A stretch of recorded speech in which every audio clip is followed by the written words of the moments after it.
Hi, it's Larry Herb, Xbox Live's Major Nelson, down here in San Francisco for the Division 2 preview event. Now, we're going to talk to Julian Garrity, who is the creative director for the Division 2, but first, I have something to reveal. It's this guy right here. It is the Division 2 bundle, the Xbox One X version. Now, you get a full download of the game, including a trial of Xbox Game Pass and Xbox Live Gold. This thing is amazing. Now, the Division 2 is enhanced for Xbox One X, and Julian's going to tell us a little bit about that.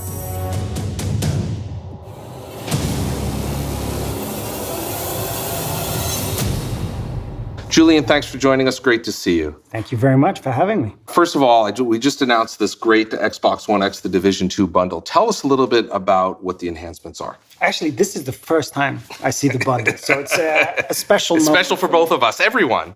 Xbox One X allows us to get the best out of the game. Mm-hmm. And that means 4K graphics, HDR, and really, this is the crispest version that we have on console. Let's talk about the game. I want to talk about the Division 2 and start right with the base of operations is the White House. That's amazing. Yes. Tell us about that. So we revealed that today because basically the base of operations is your home. Mm-hmm. It is that location that you need to build up and that represents all of those features, upgrades, tools, skills, weapons that you're going to need to get. If there was one iconic location in Washington, D.C., that could represent that, it had to be the White House. Right. Washington has a diversity that New York doesn't have. Mm-hmm. Washington has these wide open spaces, has these government buildings, but it has suburbs, it has commercial areas, it has nature. So there's a lot more things that we could do that creates a more varied space. And of course, that leads to a more varied experience, even in terms of gameplay. Can you tell us about some of the activities we'll see as we're roaming the city? So one of the things that we really wanted to improve on the first game is injecting more life and more dynamic events and activities for players to engage in. So we really leaned into things like control points, which are strategic locations of importance. It could be a hospital, the corner of a hospital, the access to the medication, to the drugs that people need to be able to survive through the night. That's going to become a strategic location of importance, not only for the civilians, but also for the factions. So you're going to have to take that back, and that will feed into the resources that the settlements need to survive and thrive. After you take back DC, is that the end of the game and the end of the story? Actually, it isn't. Okay. When you do reach the end game, when you do take the capital back from the True Sons, there's a twist. And a brand new faction is introduced into the world at endgame.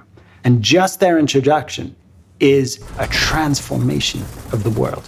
They're injected into the open world and they invade every single main mission, giving you a brand new reason why to play them.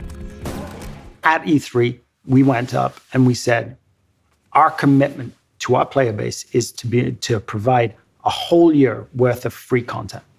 At least 3 episodes of a map extension, narrative content, new main missions, new modes, new maps, but every single episode will be packed with activities, rewards, gear, and weapons for our entire community for free. That's fantastic. Tell us about specializations and how they factor into the end game. At endgame, you have a new threat, a new challenge, lots of new activities, so you're going to need new equipment. What we've developed there is a whole new progression tree for you within Endgame, and those are defined by specializations.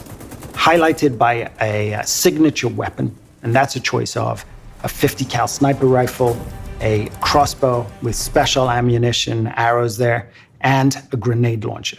But that signature weapon really is just the start of a whole series of unlocks for you, your character, to deepen that playstyle. Julian, there's a lot going on for you and the team between now and launch, but what about folks at home? So there are really 2 dates that you need to keep in mind. Okay. February 7th, we start our private beta. Now, to play, you can pre-order for guaranteed access, or you can sign up on the Division's website for a chance to play. And then that heads into March 15th, when the game actually launches. Julian, thanks for your time and good luck on the launch. Thank you very much.